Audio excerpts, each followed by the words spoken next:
Hello, my name is Sandra Garcia.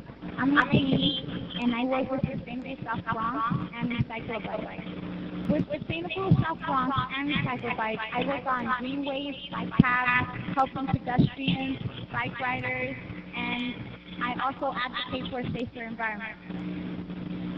Working in Hunts Point, I realized that we were creating a Riverside Hunts Point Park, Loretto Point Park, and those are things and projects that help the quality of life here in the South Bronx.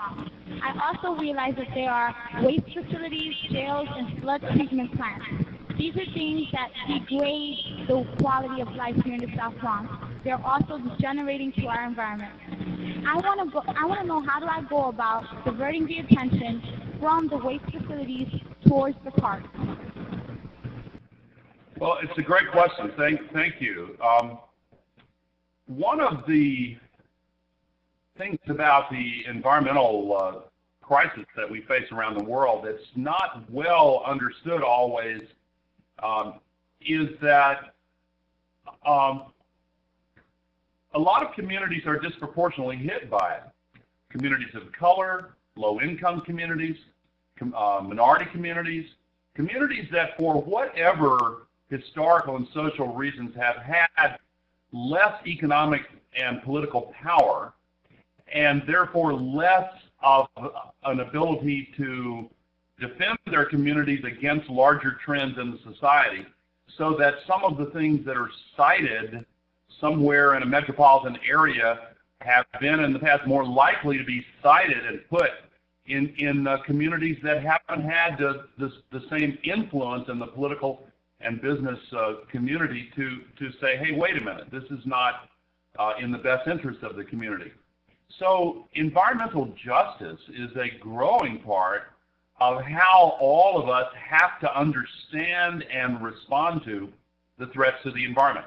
The same exact thing that you're describing at Hunts Point is also true on a global basis.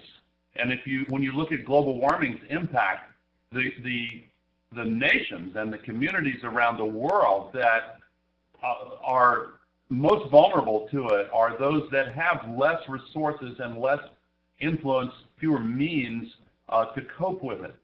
So what is true in communities inside the United States is true in the world as a whole. So as we organize and motivate ourselves to rise and meet this challenge, we have to be mindful from the first day all the way through this challenge that environmental justice is an essential part of solving it, and we have to take that approach in order to solve it. Now, the final point briefly on your question, I hear the joy in your voice when you talk about the wonderful positive benefits of those parks and facilities that are based on reclaiming the environment and giving people in the community places to enjoy nature, to enjoy the environment, and to engage in activities that are benefited by having clean air and clean water and a beautiful place